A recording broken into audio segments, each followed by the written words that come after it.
বিসমিল্লাহির বাড়িপাড়া শিখতে পারি কাশীপুর হলো মাদ্রাসার হাফেজ ছাত্রদের পাগড়ি প্রদান উপলক্ষে আজকে ওয়াজ ও দোয়া মাহফিলে সম্মানিত সভাপতি বীর মুক্তিযোদ্ধা আলহাজ আলী হোসেন শিকদার উপস্থিত আছেন। আজকে অনুষ্ঠানে প্রধান মেহমান জনাব মেয়র মোহাম্মদ মুজিবুর রহমান, সাবেক মেয়র কালিয়াকৈর পৌরসভা এবং বিএনপি মনোনীত সংসদ সদস্য পদপ্রার্থী গাজীপুর 1। উপস্থিত রাজনৈতিক দলের নেতৃবৃন্দ, এলাকার মুরব্বিয়ান, মুসল্লি ভাইয়েরা, দূরে দাঁড়িয়ে যে সকল ভাইয়েরা আমার বক্তব্য শুনছেন, পর্দার আড়ালে মা বোনেরা, আসসালামু আলাইকুম। দেখেন 12 তারিখে নির্বাচন, আমরা যেখানেই পারছি, যেখানে দাওয়াত দিচ্ছে যাওয়ার চেষ্টা করছি। আর এতগুলা মানুষকে আমি একসাথে কোথায় পাবো? ফলে আমরা যদিও জানি যে ওয়াজ মাহফিল অনেক কথা বলা যায় না, বলা ঠিক না, কিন্তু আপনারা তো এলাকা ভোটার, আপনাকে কাউকে না কাউকে ভোট দিতে হবে। এবারে নির্বাচনের স্লোগান হলো যে আমার ভোট আমি দেব, যাকে ইচ্ছে তাকে দেব, আমার ভোট আমি দেব, যোগ্য প্রার্থী দেখে দেব। বিগত কয়েকটা নির্বাচনে আপনারা অনেকে ভোট দিতে পারেন নাই কিংবা ভয় কেন্দ্রেই যাননি। আইন শৃঙ্খলা অবস্থা কেমন কেমন যেন ছিল, অনেকে নিরাপত্তাহীনতায় ভুগেছেন। এবার আশা করি আপনারা সবাই ভোট কেন্দ্রে যেতে পারবেন। অন্তত আপনার ভোট কেউ দিবে এরকম কোনো সিস্টেম এবছর অন্তত নাই, আমি নিশ্চিত। অতএব ভোটটা দিয়েন, কিন্তু দেওয়ার আগে তো আপনার জানতে হবে যে কাকে আপনার ভোট দেওয়া উচিত। এই ঢাকা 19 নির্বাচনী এলাকায় সময় আছে, যাচাই বাছাই করেন। এর জন্য সব প্রার্থীর কথা শুনতে হবে। কোথাও কেউ আসলে তাকে পছন্দ করেন আর না করেন, সে কি বলে আপনি শুনেন, তারপর চিন্তা করেন, তারপর দেখে শুনে ভোট দেন। আমি যেহেতু একজন প্রার্থী, আমি তো আপনাদের কাছে ভোট চাবো এবং এটা আমার দায়িত্ব। কিন্তু আপনাকে চিন্তা করতে হবে যে ভোট আমাদের এখানে 7 জন প্রার্থী আছে, ওই 10 না 11 দলের জোটেও প্রার্থী আছে, এনসিপি দিলশানা পারুল। তো তার সাথে আপনাদের দেখা হবে, আপনারা যাচাই করেন কাকে দেওয়া উচিত, কাকে দিলে আপনাদের জন্য মঙ্গল হবে, এলাকার উন্নয়ন হবে, এটা আপনারা ভাবেন। আমি খালি কয়েকটি প্রতিশ্রুতি কথা বলে যাই যে যদি আমি নির্বাচিত হতে পারি, 1, 2, 3, 4, 5, আমি 100 দিনে একটা কর্মসূচি টার্গেট করেছি, যেটা ইলেকশনের পরের থেকে আমি কাজ করব। আমি যত এলাকায় ঘোরাঘুরি করেছি, ওয়াজে, স্কুল কলেজে বার্ষিক ক্রীড়া প্রতিযোগিতায় কিংবা কোনো রাজনৈতিক জনসভায়, সব জায়গায় মানুষের একটাই অভিযোগ যে ভাই নেতা একটা কাজ যদি করতে পারেন তাহলে আপনার 50%, 60%, 70% আমাদের মনের কথা বাস্তবায়ন হবে। সমস্যা কি? মাদকটা যে বাইরে গেছে চারদিকে, প্রত্যেক গ্রামে গঞ্জে, এইটা যদি একটু কমাইতে পারেন তাহলে আর কিছু লাগে। এই মাদক আমি যদি করি, কেন মাদক আপনারা ধরেন না, কেন মাদক ব্যবসা করে? ধরবো কেমনি? আগে যারা ব্যবসা করতো এরাই ব্যবসা করতেছে, কিন্তু তাগো শেল্টার দিতেছে তো আপনার আশেপাশের লোকেরা। এগো আপনি যদি না থামান, আমরা তো এগো ভয় পাই, আমরা তো অনেক কিছু করতে পারতেছি না। দেখেন এই কাজটা পুলিশ প্রশাসনে নিয়ন্ত্রণে, কন্ট্রোলে এটা নিয়ন্ত্রণ করতে হবে, তারা দিয়ে এটা মেইন দায়িত্ব। কিন্তু আমরা যদি আন্তরিক থাকি, জনপ্রতিনিধিরা, তাহলে এটা মাদক মুক্ত করা সম্ভব। পুলিশকেও আন্তরিক হতে হবে, আমাদেরকেও আন্তরিক হতে হবে। পুলিশের কাজ পুলিশ করুক, প্রয়োজন হলে আইজি, ডিআইজি, এই ঢাকা ডিভিশনে এবং এসপি এদের সাথে কথা বলে যেসব কর্মকর্তারা ভালো, অনেস্ট, মাদকের বিরুদ্ধে জিহাদ ঘোষণা করে, যুদ্ধ ঘোষণা করে কাজ করবে, সেই সব অফিসারই সাভারে কিছুদিন কাজ করুক। আমাদের 2-3 মাসের মধ্যে এটা আমরা অন্তত সহনীয় পর্যায়ে আনতে পারব। আর আমি যেটা আপনাদেরকে কথা দিয়ে গেলাম, ওয়াদা করে যাচ্ছি, আমার আশেপাশের লোকেরা যদি এটার সাথে জড়িত থাকে তাদেরকে প্রথমে আমি সংশোধন হইতে বলবো, হইলে ভালো, না হইলে তারা ইলেকশনের পরের থেকে মঞ্চে উঠতে পারবে না, মঞ্চে বক্তৃতাও দিতে পারবে না, আমি বলে গেলাম। এবং ভবিষ্যতে যারা এই সব ব্যবসাকে গোপনে শেল্টার দিবে তাদের পদ পদবিও পাওয়ার ক্ষেত্রে অনেক কষ্ট পাইতে হবে, আমরা এটা খেয়াল রাখবো। 1400 ছাত্র শ্রমিক জনতা শহীদ হয়েছে, 24,000 আহত হয়েছে, পঙ্গু হয়েছে, এক হাত নাই, এক পা নাই, দুই হাত নাই, দুই পা নাই, অসুস্থ, পঙ্গু। এরা জীবন দিল কেন, রক্ত দিল কেন, এরা আহত হলো কেন? এদের কি এই আত্মত্যাগের কোনো মূল্য নাই? এদের রক্তের কি কোনো দাম নাই? 71 সালে 30 লক্ষ শহীদ হলো, 2 লক্ষ মা বোন নির্যাতিত হলো, এই কিছুদিন পর পর এগুলো চলতে থাকবে? এগুলো একটা জীবনে কোনো দাম নাই? একটা সভ্যতা সেরকম হয় নাকি? আর যেন আমাদের যুদ্ধ করতে না হয়। 5ই আগস্ট কেন শেখ হাসিনা পতন হইল? কেন তারা এই কাজগুলাই করছিল। জনগণের ভোটের তোয়াক্কা করে নাই, ঘরে বসে বসে সিল মারছে, মনে করছে আমি বিজয়ী, আমি বিজয়ী। জনগণ অপেক্ষা ছিল, সুযোগ পাইছে, সবাই নেমে গেছে যে এই সরকারকে আমরা দেখতে চাই না। 5 বছর পর পর ভোটের মাধ্যমে সরকার পরিবর্তন হবে, আর সে বলে যে না আমি তো 43 সাল পর্যন্ত আছি, কিসের ভোট? আমি পৃথিবীর ইতিহাসে দেখি নাই একটি সরকার পতন ঘটলে তাদের চেয়ারম্যান, মেম্বার, উপজেলা চেয়ারম্যান, মেয়র, কাউন্সিলর, এমপি, মন্ত্রী সবাই শুদ্ধ পলাইছে। এটা পৃথিবীর ইতিহাসে নেই। এবং এটাও নাই, আমি আপনাদের দায়িত্ব নিয়ে বলি, আমার 17টি বই আমার প্রকাশিত হয়েছে, আমি একজন লেখক। এক স্বৈরা শাসক কোনো দেশ থেকে পালাইলে সেই লোক জীবনে ক্ষমতায় আসে নাই, চ্যালেঞ্জ দিয়ে বললাম, পৃথিবীর দেশে একটাও উদাহরণ নাই। অতএব যারা স্বপ্ন দেখতেছেন আপনাদের আপাইসা চট করে ক্ষমতা নিয়ে নিবে, আমরা 17 বছর এরকম শত শত স্বপ্ন দেখছি, বাস্তবায়ন হয় নাই। আপনাদের এই একমাত্র স্বপ্ন, আপনারাও শত শত স্বপ্ন দেখেন, সমস্যা নাই, মাত্র তো দিন শুরু। 1 2 3 4 5 6 7 8 9 10 11 12 13 14 15 16 17, আপনাদের তো মাত্র 17 মাস গেছে, আমাদের 17টা বছর গেছে। আমার নামে এখনো 53টি মামলা, আমি মাত্র 3 বার জেলে গেছি, হাজার হাজার দিন পলায়া ছিলাম, কিন্তু দেশ থেকে কোথাও যায়নি। কেন? এই দেশ আমার।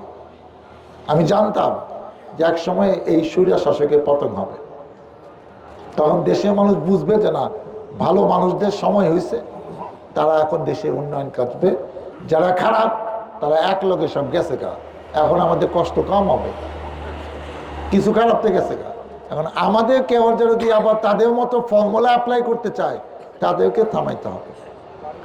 দ্বিতীয় আমার প্রতিশ্রুতি হলো যানজট মুক্ত সভা আসলে চাই।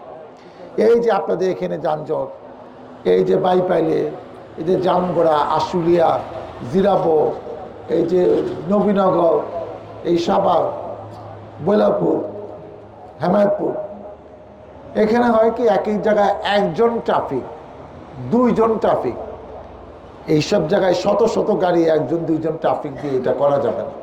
রিক্সা, টেম্পো, ভ্যান, দুনিয়ার সব গাড়ি করা। এখানে আমরা স্বেচ্ছাসেবক হিসাবে প্রত্যেকটা স্পটে আরো 2 জন 3 জন করে দিব, লাগলে তাদেরকে আমরা ভাতা, বেতনের ব্যবস্থা করে দেব, তাদেরকে ট্রেনিংয়ের ব্যবস্থা করব, তাদের আলাদা ড্রেস দেওয়া হবে, 2 বেলা করে ডিউটি করবে, তারা আনঅফিসিয়ালি পুলিশের মতো, ট্রাফিকের মতোই ট্রাফিক তাদেরকে কাজে লাগাবে। একটা স্পটে যখন 4-5 জন থাকবে, তখন দেখবেন এই গাড়ি ঘোড়া যানজট হবে না। মানুষ ভোট দিবে, কিন্তু তারা কষ্টে থাকবে আবার 5 বছর, তাহলে আমাকে ভোট দিবে কেন? তাহলে এই ভোট দিয়ে আমি কি করব? 1 নম্বর মাদক, 2 নম্বর হলো ট্রাফিক, 3 নম্বর এই যে অনেক জায়গায় আপনাদের এখনো আছে, হয়তো আমাদের বাজার বাস স্ট্যান্ড আছে, ফুটপাথ দিয়া 1 line, 2 line, 3 line, 4 line, 5 line, সব হকাররা বসে আছে। বুঝলাম এটা মানবিক ব্যাপার, তারা একটা কিছু করে খাইতেছে। ওইখানে যে কত রকম অকারেন্স হইতেছে, ওইখানে যে কত রকম ছিনতাই টিনতাই করে তারা সিলটাই দিতেছে, ওখানে যে মহিলারা গিয়া ভালো একটা মার্কেটে শপিং মলে যাইতে পারতেছে না নিরাপত্তার জন্য, এবং রাত বেশি হইলে ওখান থেকে যে মহিলাদের অনেক কিছু চিন্তাই হচ্ছে, সেই ব্যাপারটা তো হকার ভাবতেছে না। আচ্ছা, ফুটপাতের পাশ দিয়ে একটা রো থাকুক, আপনি রো করতে করতে একদম হাইওয়ে রাস্তায় নেমে যাবেন, এটা তো হইতে পারে না। আচ্ছা, মানলাম মানবিক ব্যাপার, তাহলে ওইখান থেকে প্রতিদিন টাকা নেয় কারা? এই লক্ষ লক্ষ টাকা চাঁদা ওঠে, এই টাকা ভাগ পায় কারা?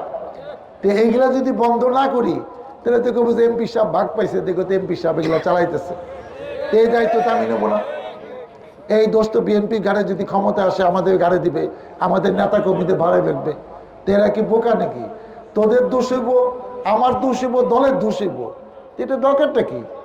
এটা আলাপ আলোচনা করে এটা সুন্দর করে ফেলা। যদি হকাররা থাকে থাকবো, কিন্তু কোনো টাকা কাউকে দেওয়া যাবে না, এইটা হলো আমার কন্ডিশন।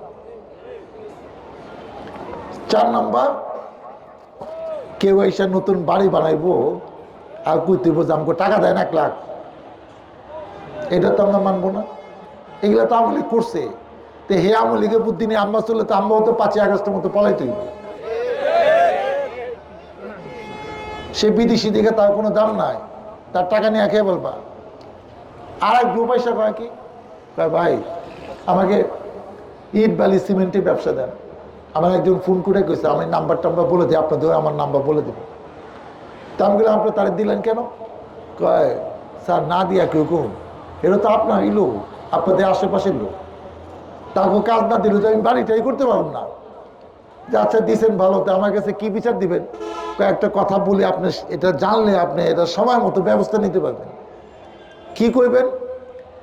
কয় আমার তার সাথে ফয়সালা করলাম যে ঠিক আছে ইট দিবা, আগে ইটের ফয়সালা, ইট দিবা 1 গাড়ি ইট, এখন তো 3000 টাকা। তার সাথে ফয়সালা করছি ওই আশুলিয়াতে 30,000 টাকা। তো ভালো, সে গাড়িতে 1 গাড়ি 2 গাড়ি 3 গাড়ি দিছে, 4th গাড়িতে ইট আইছে 2800, তারপরেও গাড়িতে ইট আইছে 2700। এই যে 2000-3000 টাকা কম। স্যার, তারও দুঃখ ছিল না। তারপরে কি করছে? আমাকে কি করছে? তারপরে ইট আইতেছে 2 নাম্বার 2800, ইট আবার 2 নাম্বার, সেইটার দাম 23,000 24,000। একটা লোক জীবনের শেষ প্রান্তে এসে চাকরি বাকরি শেষ কইরা কিংবা ব্যবসা করে টাকা জমাইয়া কিছু ব্যাংকের থেকে নিয়া আত্মীয় স্বজনের কাছ থেকে নিয়া বাড়ি বানাইতে আইছে, সেই বাড়িতে এই 2 নাম্বার ইট 2 নাম্বার সিমেন্ট এগুলা দিয়ে বানাইলে ওই লোক তো ওই বাড়িতে ঘুমাইতে পারবে না। ওই লোকটা তার জীবনে একমাত্র শখ, এই বাড়িটাও বানাইতে পারবে না। এগুলো তো আল্লাহর তরফ থেকে গজব নাজিল হইল, এবং গজব নাজিল হয়েছে দেখে আজকে এই যে 5 আগস্ট এই সারা বাংলাদেশ এইসব করছে দেখে আমি আমার দলীয় নেতা কর্মীকে বলতেছি, বাবারে অনেক ব্যবসা আছে, এই ব্যবসা ট্যাবসা করিস না, মানুষের বদদোয়া নিস না, এইটা দলের ঘাড়ে দায়িত্ব আইব, তদেও বদনামে ভাগিতে হবো, আমিও হবো, দলের ঘাড়ে পড়ব। আজকে ইনশাল্লাহ বিএনপি হয়তো সরকার পরিচালনার দায়িত্ব পাবে, কিন্তু এই দল যদি সুন্দরভাবে দেশ পরিচালনা না করতে পারে, আপনি 100% শিওর থাকেন এর পরের নির্বাচনে, যেটা হয়তো 31 সালে হবে, সেই নির্বাচনে জনগণ কিন্তু অন্য কিছু ভাববে, বিএনপিকে ক্ষমতায় নাও আনতে পারে। তো মানুষ অনেক আশা করে এই বছর হয়তো ধানের শীষে প্রার্থীকে কালিয়া করে মুজিবুর ভাইকে এই ঢাকা 19 আমারে দেওয়ার চিন্তা ভাবনা করতেছে। তা আমরা যদি সঠিক দায়িত্ব পালন করতে না পারি, মানুষ বিকল্প চিন্তা করতে হতো, সময় লাগবে না। এই যে গার্মেন্টসে আমাদের আশুলিয়াতে রাত 10টার পরে কোনোদিন কোনো মহিলা দেরি টেলি হলে রাস্তার থেকে টাকা ছিনতাই, মোবাইল ছিনতাই, এবং কষ্ট কি জানেন? ও আজকে এটা চিন্তা করে, কালকে এটা চিন্তা করে, অনেক সময় চিনে ও এলাকায় থাকে, আমগো মিছিল ও বলে যায়। তো এইসব লোক দিয়ে তো আমাদের দলে ক্ষতি করলে তো এটা আমরা বরদাস্ত করতে পারবো না। এদেরকে চিহ্নিত করতে হবে, খুঁজে বাই করতে হবে। এইসব চিন্তাকারী কোনো এলাকায় থাকতে দেওয়া হবে না। তাদেরকে বলবে তো দোয়া চাই, মা পোষাই, তুই এলাকা থেকে জাগা, এই এলাকায় তোর থাকার দরকার নাই। আর না গেলে যাওয়ার জন্য যা যা করা দরকার সেটা আমরা করবো। আমাদের নিয়ত হইল এমন কিছু করতে হবে আজকে 1400 ছাত্র শ্রমিক জনতা শহীদ হলো আর 24,000 আহত হলো। এদের জীবন যেন বৃথা না যায়। আজকে তারা জীবন দিছে, রক্ত দিছে দেখে আমরা এখানে দাঁড়িয়ে কথা বলতে পারতেছি। একটা ইলেকশন হচ্ছে, মুজিবুর রহমান ইলেকশন করতেছে, আমি করতেছি একটা আশা নিয়ে যে জনগণ আমাদেরকে ভোট দিবে। একটা ভোটে এক একটা সিট হইলে 151 সিট পাইলে একটা দল ক্ষমতায় আসবে। তা আমরা যদি ক্ষমতায় গিয়ে এটা ভুলে যাই, যা তখন কি কইছি, ওই যে কিছু কিছু লোকে আমি খবর নেই যে ভাই ওই লোকটা কিন্তু ওই যে ওই দিন মিছিল আইছিল কিন্তু ফেন্সিলাইলে ব্যবসা করে। তা আমি তাকে দেখি ও কোনো ভয় ডর নাই, ওটা কই না যে তুই যে ব্যবসা করে আমি জানি সময় মতো তোরে দেবো, কিন্তু ও হাব ভাবে এরকম পুরান পাগল ভাত পায় না, নতুন পাগল জুড়ছে। মানে অতীতে তো সব কিছু ম্যানেজ করছি, উনি আবার কি ম্যানেজ করবো? উনি তো 17 বছর এলাকায় ছিল না, উনি আমারে কি করব? আমারে ধরা কি এত সহজ? তো এরকম অনেক কিছু। ওই যে হাতি ঘোড়া কত জল, ভেড়া বলে কত দল, যে একটা আছে কবিতার লাইনের মতো। তো এরা মনে করতেছে এগুলো কিছুই হইব না, আগের মতো চলবে। আগের মতো দেশ চলবে না। আমাদের নেতা তারেক রহমান, সে আমাদের থেকে বেশি কষ্ট করছে। আজকে তাকে হায়াত দিছে দেখে সে সুস্থ শরীরে বেঁচে আছে এবং দেশে আসছে। আপনি ভাইবেন না সে অনেক কিছু জানে না, অনেক কিছু বুঝে না। দেশকে এরকমভাবে চালাইতে হয়, তার ব্যবহার দেখে আপনারা বুঝছেন, টিভিতে দেখেন। এটা আগের তারেক জিয়া নয়, নতুন তারেক জিয়া। এই দেশ তাকেই রক্ষা করতে হবে, এই দেশ তাকেই বাঁচাইতে হবে। আজকে আমাদের বিবেক মূল্যবোধে চলে গেছে, এটা ফেরত আনতে হবে, দেশকে রক্ষা করতে হবে। পরিশেষে আমি আপনাদের কাছে দোয়া চাই, সহযোগিতা চাই, সমর্থন চাই, এবং আপনাদের ভোটে নির্বাচিত হয়ে আমাকে ধানের শীষে ভোট দিয়ে নির্বাচিত করে আমি যেসব কথা বললাম সেগুলো যেন বাস্তবায়ন করতে পারি, আপনাদের কল্যাণে, আপনাদের মঙ্গলে, আপনাদের পাশে থাকতে পারি। মহান আল্লাহ তাআলা আমাকে যেন সেই তৌফিক দেয়। আল্লাহ হাফেজ। ধন্যবাদ জনাব ডাক্তার দেওয়ান মোহাম্মদ সালাউদ্দিন বাবুকে।